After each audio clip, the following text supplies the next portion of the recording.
Hello, everybody. Peter Sterlacci here, founder of Believe, Become, Be Your Brand, and thanks so much for tuning in for today's Personal Branding Mechanic interview series. I started this series really because I've met some really interesting people in my work who I've decided to give the title of Personal Brand Mechanic to. And these are people who I feel have tools and techniques and strategies that are incredibly useful to help us to build, maintain, and even repair our personal brands. And for those of you who know me well, you know that I'm an active cyclist. And so I've learned so much from mechanics about how to fix and repair my bicycles. So I wanted to really highlight some people each month who I feel are personal brand mechanics. And so today I'm really excited to have my good friend and fellow Reach colleague, Walter Akana, as my personal brand mechanic. So Walter, welcome. Hey, Peter, thank you so much. I'm really happy to join you for this call. Thank you. And so, let's just jump into some questions I have for you, Walter. And, first of all, for those of you out there, if you haven't visited Walter's website at thresholdconsulting.com, you've got to go there. And the first thing you should do is go to his About page, because Walter has really, I think, captured what a really good About page should be. And I'm not going to tell you what's in there because I want people to go there to read it. But in your About page, Walter, you mention your slogan for your business, which is "It's your life, own it." And I really like that. I was hoping you can tell people, how you came up with this and how you use that slogan. Sure, Peter.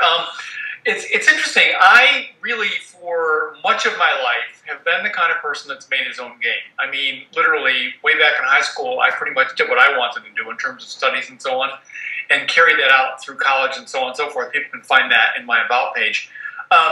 But so I'm very much about self-direction, and in doing my own personal brand discovery process, that came out loud and clear, both in terms of the introspective work I did, but also in terms of some of the feedback that people gave me. So when I was forming my business, I worked with Kirsten Dixon, and she was like, "Well, what's your tagline for your business?" And I was already doing some coaching, and she was looking for that tagline. I couldn't think of it, and everything I gave her was boring. And finally, I had been talking in two different meetings with a couple of clients who'd made some empowering, life-controlling decisions. And in each of those discussions, I said to them, and these were separate discussions, I said, "Well, I guess now you really own your life, don't you?"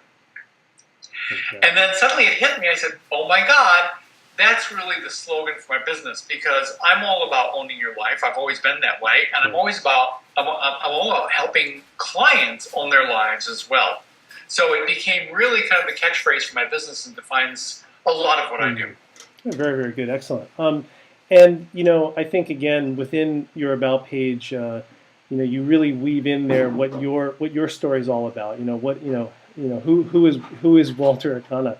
And I remember one of your blog posts, you also mentioned this concept called brand DNA. And I'd like you to just share what that is with us. Okay. Well, in my work, I've actually stumbled upon the whole idea that a person's brand story is really important. And I stumbled on that kind of independently of some other work I did later on. And in fact, the work I did was, and I guess I can give a little plug here to Michael Margolis of Get Storied, but I did some work with Michael on using a story-based approach to writing one's personal bio.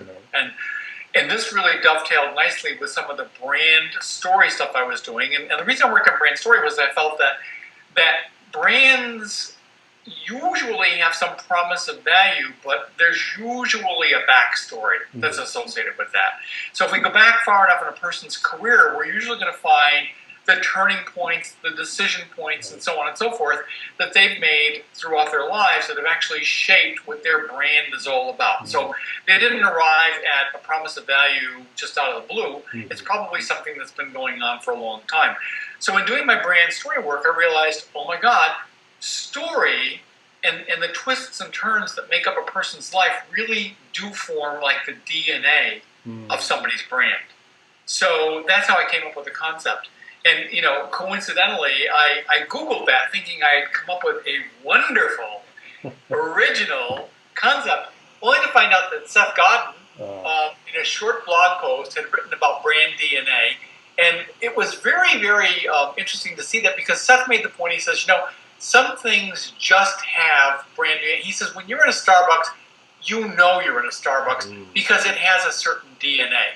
He said when you hear songs by a popular music artist, he says you can tell in 3 notes who the artist is and what the song is. He said, so that's brand DNA. So all that stuff is the embedded part of the experience that shapes the brand, and I think the embedded experiences of people's lives shape their promise of value. Yeah. It's interesting you mentioned Get Story with Michael Margolis, and I'm glad you mentioned him because I think one of the things that he says in his course and his work is the phrase that I love, that character trumps credential. And I think so many times we really focus on our credentials, and yet we forget about the character, and yet that's the piece that really is our brand. So I think it's so critical to have that.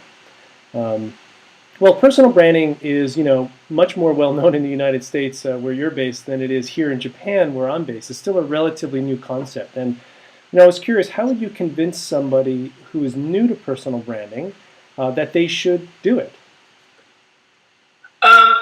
The thing about personal branding is, and I think this is probably true in other parts of Asia as it is in Japan. Part of the issue is people are really raised in kind of a group and team culture, and even with some of the Chinese people that I'm working with on personal branding, it's like they're initially it's like they don't get it. It's like, well, why should I'm part of the team, and whatever I do is for the firm, and so on and so forth. And so I had to learn that what the importance of personal branding is, it's not so much that you necessarily stand out and put everybody else down. It's that you recognize what makes you valuable. Sure. So stand out is still an accurate description. You stand out for some specific value, but it's not like you're distancing yourself from your team or your culture or your company. It's that these are the things that make you valuable. Mm-hmm. And once you know that, you have a better idea of what it is you bring to the team, what it is you bring to the firm that you can offer that helps the firm, the group, the team move ahead. So I really think wherever you are in the world, and even if you don't like the idea of standing out, if you think about, well, what is it that I have to offer that's kind of unique and no one else has, then personal branding is a good way to go and figure that out. Yeah, definitely. That's spot on what I deal with on a regular basis here, and still people they're interested in it, they're really intrigued by it, but that point that you've made is really true. So, having said that, what would be the 3 best tips to get started on personal branding that you would recommend? Okay. Well, we were just talking about story before, and I think that, my number 1 tip is work with a personal branding coach. So it's like, but if somebody's not really ready to do that, I think one of the very most fundamental things that they can do is figure out what their brand story is. Right. And literally take out their resume, think about their experiences, even go back as far as being a student and figure out what are the things that have been most exciting for me? What are the things that I've most enjoyed doing? But besides looking at successes, they ought to look at maybe some of the things that were turning points or failures and say, well, there was that time I really messed up, in school and I failed that class or whatever it is. And what did I do to recover from that? And what did I learn from that experience? Because a lot of times we don't like to, especially in this country, we don't like to deal a lot with the idea of failure. Right. But we're discovering that if we explore our failures and figure out what helped us recover, we actually discovered a new source of strength. I think people should look at their stories to figure that out. Yeah. The other thing is I think people should determine their career vision. And what I mean by career vision is once you figure out what your story is and who you really are, then you need to make career choices. Choose work, choose assignments if you're already working in a company. Try and choose team members and so on, where you are doing things that are a fit for you in terms of what you most love to do and the best skills that you have. And they should also fit in terms of your values and your vision and your passion and so on and so forth. The next thing in that career vision is to identify the people you most want to work with. Mm. And, we don't always have the luxury of choosing those people, but at least if we know who they are and we can find assignments where we're working with that type of person, then that can be a real boost for us. The other thing is, going back to the idea of skills, just figure out which of the skills that you most enjoy doing. So if there's some piece of an assignment where you really love it, maybe that's the thing that you emphasize. I know in a lot of teams, people are able to sort of pick the pieces of the project that they want to work on. If you know what you most love and you're really good at, then you can probably convince your team that that's what you should be doing. And then, and then finally, I think that there's, and I don't know the actual Japanese words for this, but Mizuno has this idea of, be yourself, only better. Right. And so there's this limit challenge idea, and it connects very closely to mastery, and I like that a lot. Yeah. And I think that one of the other things is fundamentally, as part of your career vision, you need to figure out, what do I most love doing that I'm going to become a master? Yeah. So it's kind of like, you determine, the skills that you most want to develop, that you most want to master, kind of the space that you want to own in terms of the things that you produce. And I think that's important. And then finally, I think it's important to figure out how to differentiate yourself from your competitors. So I'm not really sure how this works so much in Japan, although I think it's similar to the United States. We tend to box ourselves inside of job titles. Right. And when people are looking for a career move, they tend to use the job title as opposed to saying what it is that they do. So somebody could be an accountant, and if they say that, we don't get a real good picture of what an accountant is. Yeah. And yet, I know accountants who are extremely formal in their work. There are people that work in big four corporations. I know accountants that are really fun-loving and vibrant who work with small business people. So if you lock yourself inside a job title, we don't get a picture of who you really are and what you really do. So it's important to say that. That's really interesting you finish with that one, because, in Japan, your job title is so much a part of your identity. And we often say that's why your business card is so critical, because when you hand out that business card, the very first thing that someone looks at is your job title, because they're trying to figure out where you fit into the hierarchy of things, and that's going to determine how people communicate with you, what respect is given to you, etc. And so it is a very challenging concept, even when I talk to people exactly like that. Yes, your title is important, you don't want to give that up, but be prepared to really take it to that level where, as you said, this is who you really are. Yes.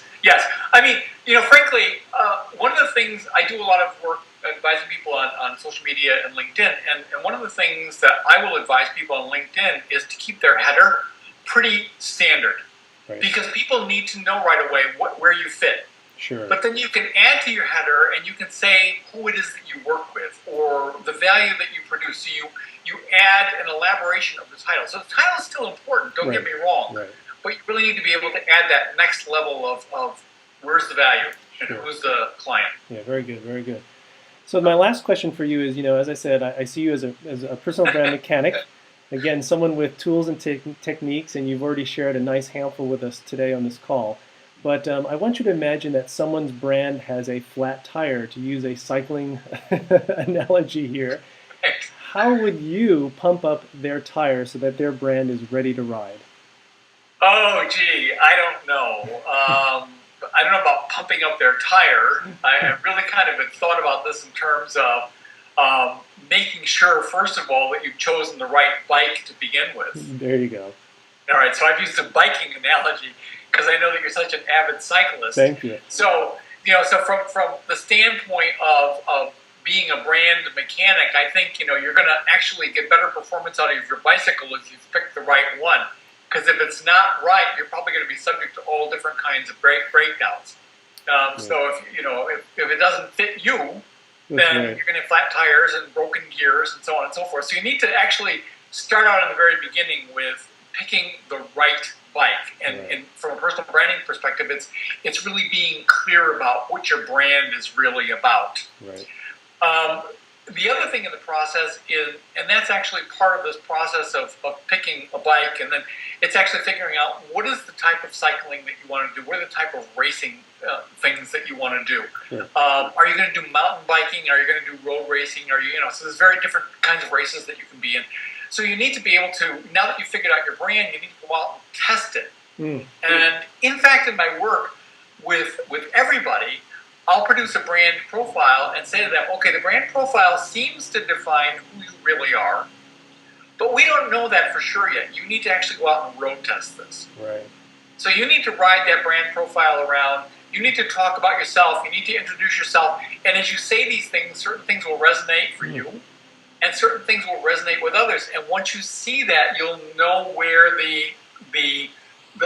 where the fit is. You'll know that, and to take it back to the brand mechanic, you'll know that everything is tuned up and everything is working seamlessly, rider and bicycle and machine and so on and so forth. Perfect. Yeah, that's the whole thing. It's like as a cyclist, you want to, we say, be one with the machine, and Yes. and that's really what it's all about. And great job there using the cycling imagery and analogies to explain that. I'm not even a rider. Wonderful, wonderful. But I think that's the thing. I mean, I found even with using cycling for myself as part of the imagery that I use with personal branding is even people who are not cyclists, they still can get it. I mean, it really does come through in that sense. And so thank you so much. I really, really appreciate you sharing your tools and techniques as a personal brand mechanic with me today. And if people want to learn more about you, Walter, where should they go?